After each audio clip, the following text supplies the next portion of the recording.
तर लक्ष्मी निवासमध्ये असं काय घडला बदल की 7 वर्ष झाले भावना लक्ष्मीचं तोंड बघत नाही. की तिच्यासोबत अशी काही दुश्मनी झाली की सिद्धू 7 वर्षापासून भावनासोबत राहत नाही आणि जयंत जेलमध्ये सजा काढतोय. तर हे सगळं घडलं कसं, चला तर बघूया. तर घडतं असं, आता जानूकडून निकाल लागणार तेवढे जयंत सगळीच बाजी फिरवतो आणि खोटी मुलकरीण आणि ड्रायव्हरला उभा करतो.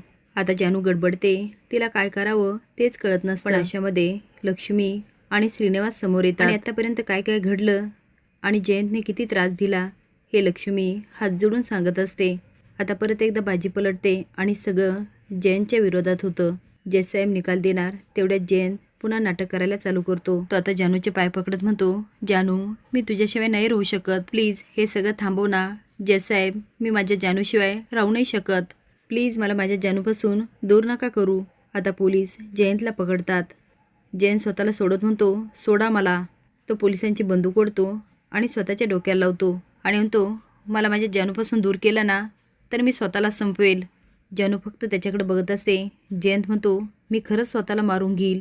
जानू म्हणते, काही करणार नाही हा. जानू म्हणते, ठीक आहे मग संपव स्वतःला. जयंत घाबरून म्हणतो, जानू तू? ती म्हणते, काय झालं जयंत, मारून घेतोस ना गोळी, गो हेड. आता मात्र जयंत जाम हादरतो आणि आश्चर्याने जानूकडे बघत असतो की जानूला काही फरक पडत नाही. त्याचा फायदा पोलीस घेतात आणि जयंतला पकडतात. जयंत म्हणत असतो, सोडा मला. आता मात्र जयसाहेब निकाल देतात. जयंत कानिटकर यांनी आज कोर्टात केलेल्या कृत्यावरून यांना तात्काळ योग्य ती मेडिकल ट्रीटमेंट आणि मानसोपचार करण्याचे आदेश कोर्ट देत आहे. जानू जयसाहेबांना हात जोडते आणि खूप रडायला लागते. लक्ष्मीला खूप आनंद होतो आणि ती जानूला जवळ घेते. निलंबरी विरुद्ध काही पुरावा मिळतो की काय म्हणून सिद्धू तिच्या रूममध्ये जातो. तो आता बेडखाली ड्रॉवरमध्ये इकडे तिकडे शोधाशोध करत असतो. तेवढ्यात त्याला आवाज येतो ते अधिराजचा. तो म्हणत असतो, अगं पण नीलू जे काय मुद्दे आहे ना ते विचारून घेतो ना मी. निलंबरी वर येत असते. आता सिद्धूला काय करावं तेच कळत नाही. आता सांगते 7 वर्षानंतर काय घडलं. लक्ष्मी ट्रॉफी घेऊन जाते ते श्रीनिवासच्या फोटोसमोर. तिचं राहणीमान बदललेलं असतं आणि ती अगदी मोठ्या घरात असते.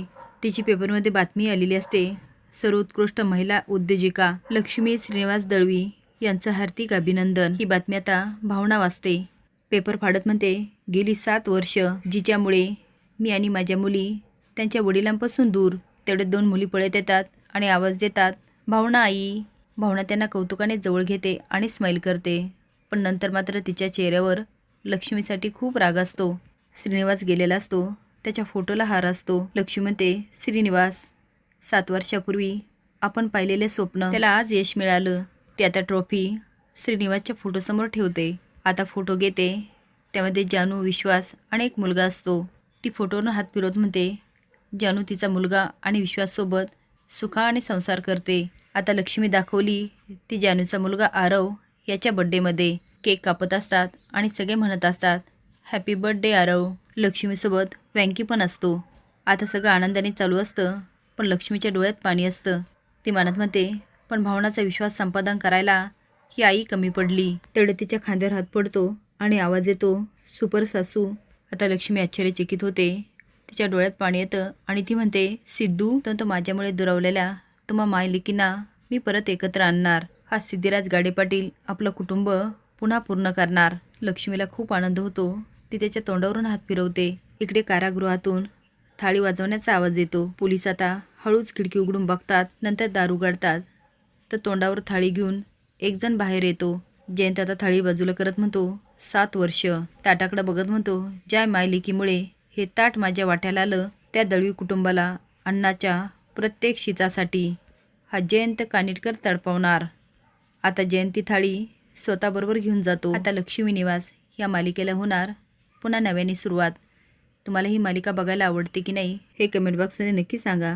नवीन अपडेट जाण्यासाठी लाईक आणि सबस्क्राईब करा. धन्यवाद.